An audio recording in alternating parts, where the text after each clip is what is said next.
अब देखो यार, अगर तुम लोग ट्राइबल चीफ रोमन रेंस के फैन हो तो ये वीडियो तुम्हारे लिए होने वाली गए, क्योंकि गाइस रेसलमेनिया 40 पर रोमन रेंस के टाइटल प्लान को लेकर बैक स्टेज से बहुत बड़ी अपडेट आ रही है। रेंडी ऑर्टन के डब्ल्यूडब्ल्यूई पर वापस आने के बाद कोडी रोड्स और रेंडी ऑर्टन के पॉसिबल मैच को लेकर काफी बड़ी रिपोर्ट आ चुकी है। डब्ल्यूडब्ल्यूई के next week Monday night Raw के ऊपर सीएम पंक एक नया रिकॉर्ड बनाने वाले गए।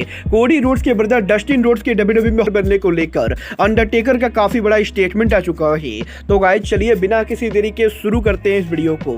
और गाइस सबसे पहले बात करेंगे सीएम पंक की। वल्गार बात करें यहाँ पर सीएम पंक की तो गाइस ये बात तो हम सभी लोगों को मालूम है। आज यहाँ पर डब्ल्यूडब्ल्यूई के मंडे नाइट रॉ के ऊपर हमें यहाँ पर बेस्ट इन द वर्ल्ड देखने को नहीं मिले थे, बट गाइस यहीं आज मंडे नाइट रॉ के शुरू होने से पहले डब्ल्यूडब्ल्यूई के ऑफिशियल सोशल मीडिया हैंडल के ऊपर डब्ल्यूडब्ल्यूई ने यहाँ पर सीएम पंक का रिटर्न वीडियो एक बार फिर से पोस्ट किया था। और गाइस यही डब्ल्यूडब्ल्यूई के लास्ट वीक के रॉ के वीडियो को पोस्ट करने के बाद सीएम पंक यहां पर इस वीडियो के ऊपर रिएक्ट करते गए, जहां पर सीएम पंक ये कहते गए कि डब्ल्यूडब्ल्यूई के सर्वाइवर सीरीज और डब्ल्यूडब्ल्यूई के मंडे नाइट रॉ पर अपीयर होने के बाद सीएम पंक को अब भी ये बिलीव नहीं हो रहा है कि वो यहां पर डब्ल्यूडब्ल्यूई के ऊपर काम कर रहे गए। और गाइस अब भी यहां पर सीएम पंक के दिमाग के अंदर सीएम पंक रॉ और सर्वाइवर सीरीज को लेकर सोच रहे गए, और वो यहां पर इस चीज को लेकर काफी ज्यादा एक्साइटेड है कि डब्ल्यूडब्ल्यूई के इस हफ्ते स्मैकडाउन के ऊपर वो यहां पर क्या करेंगे। और गाइस कुछ इस तरीके से पंक के कमेंट के अंदर सीएम पंक इस चीज को लेकर दिखा रहे गए कि वो यहां पर डब्ल्यूडब्ल्यूई पर रिटर्न को लेकर काफी ज्यादा हैप्पी गए।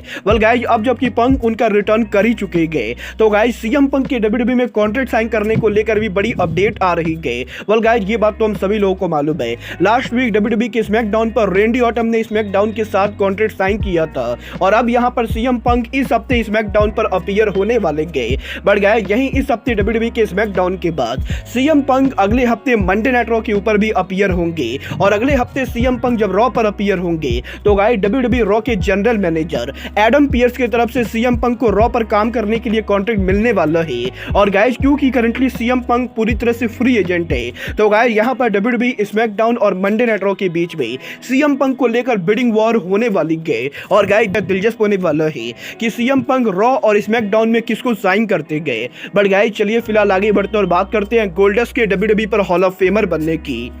गाइज अगर आप लोग को नहीं मालूम है कि गोल्डस्ट कौन है तो गाइज मैं आप लोग को बता दूं, कोडी रोड्स के ब्रदर का नाम गोल्डस्ट है, जो कि डब्ल्यूडब्ल्यूई के अंदर करीबन 20 साल से भी ज्यादा टाइम तक काम कर चुके गए। बट गाइज आज के टाइम पर गोल्डस्ट डब्ल्यूडब्ल्यूई के अंदर काम ना करके बल्कि एईडब्ल्यू रेसलिंग के अंदर काम करते गए, जहां पर एईडब्ल्यू में गोल्डस्ट उनका असली नेम डस्टिन रोड्स यूज करते गए। बट गाइज यही एईडब्ल्यू से गोल्डस्ट के डब्ल्यूडब्ल्यूई पर वापस आने को लेकर इस हफ्ते अंडरटेकर की तरफ से काफी बड़ा स्टेटमेंट आ रहा है।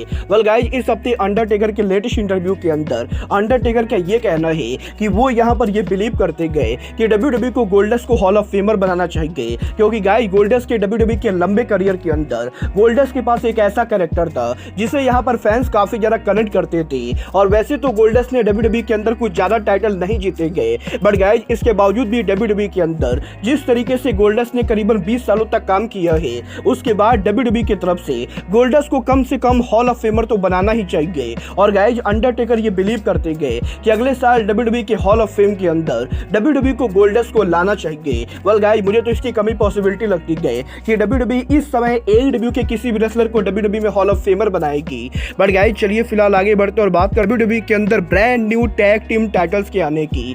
वेल गाइस ये बात तो मैं आप लोग को ऑलरेडी बता चुका हूँ। करंटली डब्ल्यूडब्ल्यूई के अंदर अनडिस्ट्रिब्यूटेड एलीट के पास यहाँ पर डब्ल्यूडब्ल्यूई का सारा टाइटल है। और गाइस करंटली यहाँ पर डब्ल्यूडब्ल्यूई के अंदर जजमेंट डे डब्ल्यूडब्ल्यूई के सारे टाइटल को हेल्ड कर रही गए। बट गाइस बहुत ही जल्द डब्ल्यूडब्ल्यूई के अंदर रॉ और स्मैकडाउन के टैग टीम टाइटल को अलग किया जाने वाला है।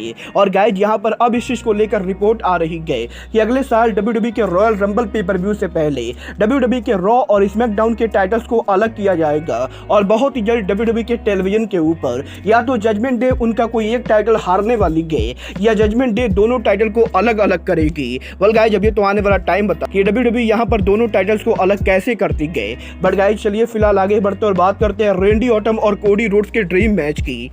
बात करें यहाँ पर रेंडी ऑटम और कोडी रोड्स की, तो गाइज ये बात तो आप लोग भी मानोगे, WWE के अंदर कोडी रोड्स और रेंडी ऑटम का मैच एक बहुत ही बड़ा ड्रीम मैच है। और गाइज अब यहाँ पर इस चीज को लेकर रिपोर्ट आ रही है कि जब यहाँ पर आज से करीबन 2 साल पहले कोडी रोड्स ने WWE के ऊपर उनका रिटर्न किया था, तो गाइज कोडी के WWE पर वापस आने के बाद एक टाइम पर WWE कोडी और रेंडी के बीच में मैच को कराने वाली थी। और गाइज क्योंकि कोडी रोड्स रेंडी ऑटम को अपना मेंटोर मानते गए, तो गाइज एक टाइम के ऊपर WWE कंपनी कोडी और रेंडी के राइवलरी को प्लान कर रही थी। बट गाइस WWE का ये प्लान WWE कंपनी एग्जीक्यूट करती उससे पहले ही रेंडी ऑटम को इंजरी हो जाती गई। और गाइस ऑटम के इंजरी की वजह से WWE को कभी भी यहां पर कोडी और ऑटम के बीच में मैच करने का मौका नहीं मिला।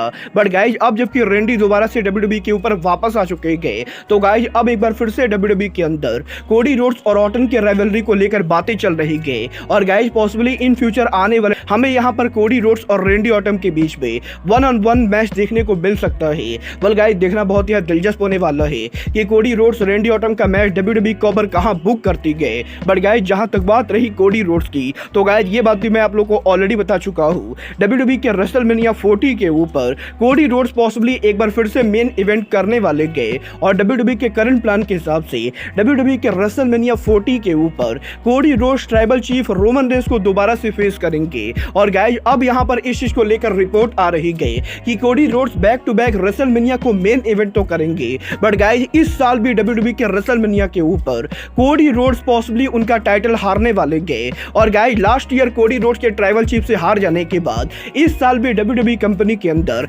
करंटली यहां पर कोडी रोड्स और रोमन रेंस के मैच के अंदर रोमन रेंस के कोडी के बीट करने को लेकर बातें चल रही गए। और गाइस WWE के हायर ऑफिशियल ये बिलीव करते गए कि रोमन रेंस यहां पर अभी काफी लंबे टाइम तक WWE के अंदर चैंपियन रह सकते गए। और फिलहाल यहां पर WWE के अंदर रोमन रेंस को टाइटल हरवाने को लेकर कोई भी प्लान नहीं गए। और गाइस इसीलिए अगर यहां पर कोडी को रेसलमेनिया पर मेन इवेंट मिलता भी गए, तो गाइस इसके बावजूद भी कोडी रेसलमेनिया के ऊपर बैक टू बैक एक बार फिर से ट्राइबल चीफ से हारने वाले गए। क्योंकि गाइस WWE के अंदर इस समय रोमन रेंस को करीबन 1.5 साल और चैंपियन रहने को लेकर बात चल रही गई, जो कि मेरे हिसाब से बहुत ही बेकार आइडिया है। वेल गाइस आपको क्या लगता है, WWE को बैक टू बैक रेसलमेनिया के ऊपर कोडी रोड्स को रोमन रेंस से हराना चाहिए या नहीं? आप लोग मुझे कमेंट करके बताएंगे। बट गाइज अब आज के इस वीडियो में बस इतना ही। मैं मिलता हूं आपसे अपने अगले वीडियो में। बट गाइज तब तक के लिए good bye, good night and bang.